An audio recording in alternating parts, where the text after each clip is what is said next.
বিশ্ববাজারে নিজেদের সবচেয়ে শক্তিশালী অস্ত্র ব্যবহার করল চীন। রেয়ার আর্থ মেটালের মতো খনিজ ধাতু রপ্তানিতে নতুন করে কঠোর নিয়ন্ত্রণ আরোপ করেছে বেইজিং। আমেরিকা ও চীন এই দুই পরাশক্তির মধ্যকার চলমান বাণিজ্য যুদ্ধের উত্তপ্ত পরিস্থিতিতে বিশেষ খনিজের দখল নিজের হাতে রাখার সিদ্ধান্ত সরাসরি বিপদে ফেলবে মার্কিন প্রতিরক্ষা ও প্রযুক্তি শিল্পকে।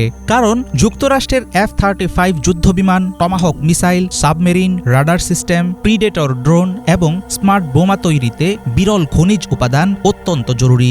2023 সালে যুক্তরাষ্ট্র দেশীয় চাহিদার প্রায় 70% রেয়ার আর্থ ধাতু কিনেছে চীনের কাছ থেকে। এর জন্য ওয়াশিংটন ব্যয় করেছে $22.8 মিলিয়ন। এখন প্রশ্ন হল, বেইজিংয়ের নির্দেশে আমদানি সীমিত হয়ে গেলে কিভাবে ক্ষতি সামাল দেবেন ট্রাম্প?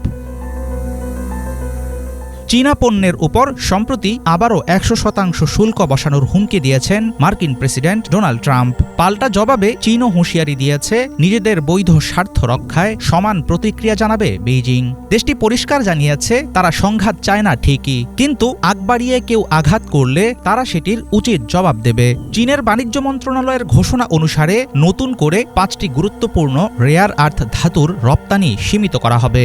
এর আগে 7টি ধাতুর উপর একই রকম নিষেধাজ্ঞা দিয়েছিল চীন। 1 ডিসেম্বর থেকে খনিজ উপাদান প্রক্রিয়াজাত করার প্রযুক্তি ও যন্ত্রপাতি রপ্তানি বন্ধ রাখবে দেশটি।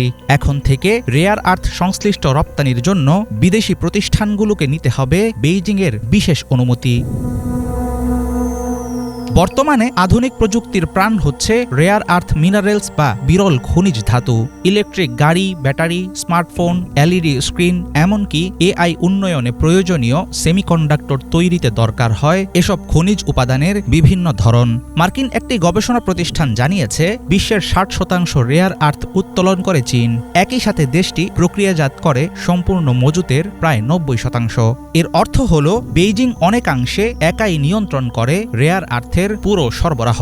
গুরুত্বপূর্ণ এসব উপাদান রপ্তানিতে কঠোর নিয়ন্ত্রণের বিষয়টিকে যুক্তরাষ্ট্রের বিরুদ্ধে চীনের স্ট্র্যাটেজিক প্রেসার মুভ বা কৌশলগত চাপ বলে মনে করছেন বিশ্লেষকেরা।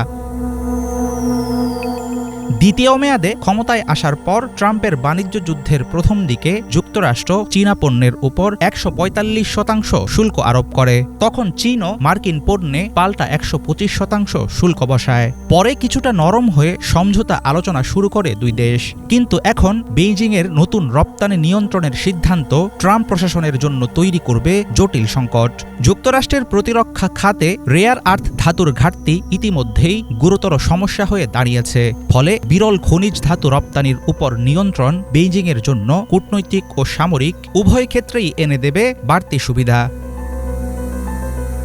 চলতি বছর অক্টোবরের শেষ দিকে ট্রাম্প ও শি জিনপিংয়ের মধ্যে বহুল প্রতীক্ষিত বৈঠক এখন অনিশ্চিত। মার্কিন প্রেসিডেন্ট ইঙ্গিত দিয়েছেন, চীন যদি রেয়ার আর্থের উপর নিষেধাজ্ঞা প্রত্যাহার না করে তাহলে কোনো আলোচনাই অর্থবহ হবে না। কিন্তু বেইজিং স্পষ্ট জানিয়েছে, যুক্তরাষ্ট্রই নষ্ট করছে আলোচনার পরিবেশ। বাণিজ্য বিশ্লেষকদের ধারণা, উপযুক্ত সময়ে বেইজিংয়ের সিদ্ধান্ত ট্রাম্পকে কূটনৈতিকভাবে কোণঠাসা করার এক নিখুঁত চাল। চিপ, সেমিকন্ডাক্টর ও রেয়ার আর্থের মতো কৌশলগত সম্পদ নিয়ন্ত্রণ আগামীতে প্রযুক্তি যুদ্ধে আরও শক্তিশালী করবে চীনের অবস্থান। হাফিজুল ইসলাম, বাংলা ভিশন।